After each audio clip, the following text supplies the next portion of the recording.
the American dream.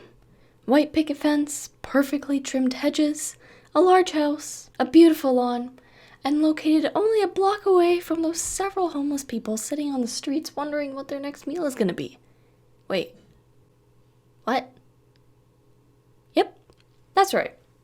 Doesn't sit well, does it? That's not even mentioning how the person on the streets works 3 jobs, and the people in the house are supported by only their father's inherited wealth. Doesn't seem fair, does it? I'd hope not. The idea that if a person works hard enough they can be successful is not feasible in most cases, especially for minorities due to systemic biases within our country. Thus, we have begun to seek equity and comfort as the new, reachable definition of the American dream. Let's begin with that last part. It seems like we have changed our view on what the American dream actually is. Sure, we may initially think, oh, well, being rich is the American dream.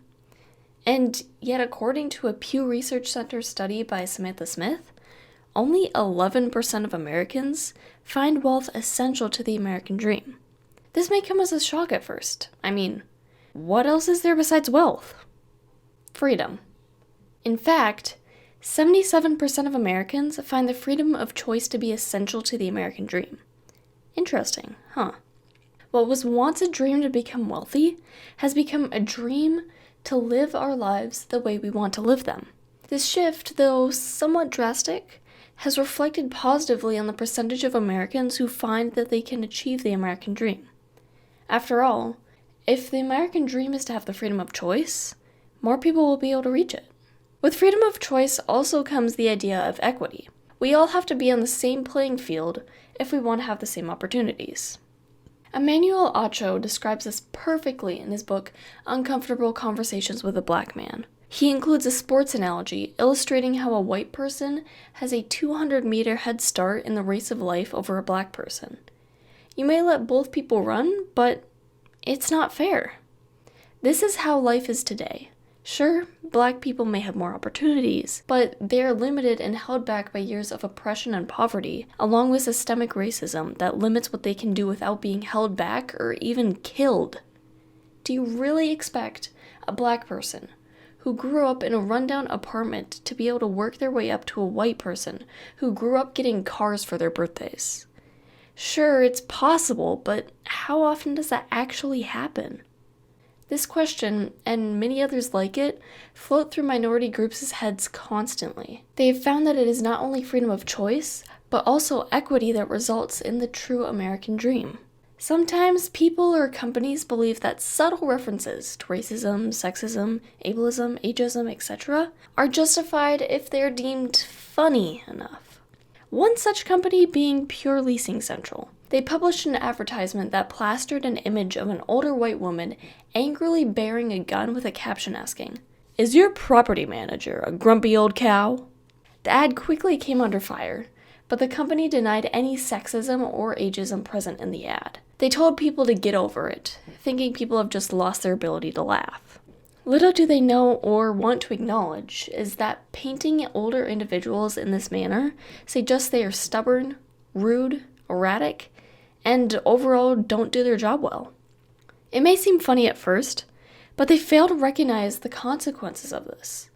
How are elders supposed to get or keep jobs if the public defines them as stuck in their ways and grumpy, not to mention the fact that they may be laid off if they're too close to retirement age? This all leads back to the unachievability of the American dream. How is an older person supposed to be wealthy if their positions are taken by more favorable young people? The answer is, they really can't.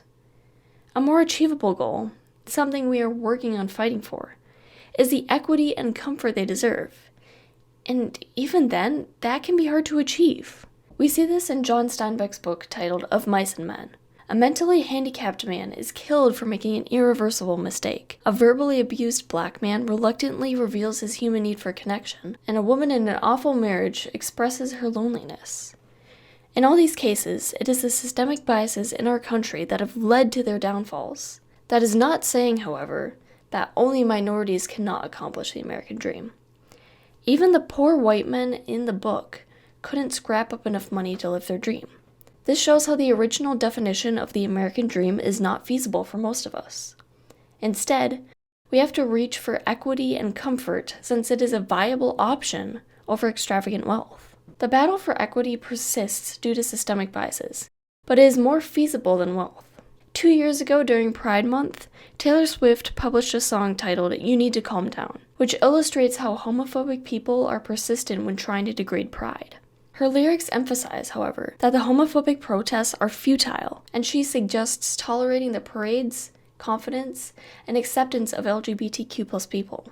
The specific event of protesting against certain minority groups symbolizes how we have a long ways to go. But her song also spreads acceptance for LGBTQ+ individuals. That is the silver lining. Minority groups may be pushed down, limiting their ability to reach equity in the American dream, but they are fighting back to finally reach what they deserve.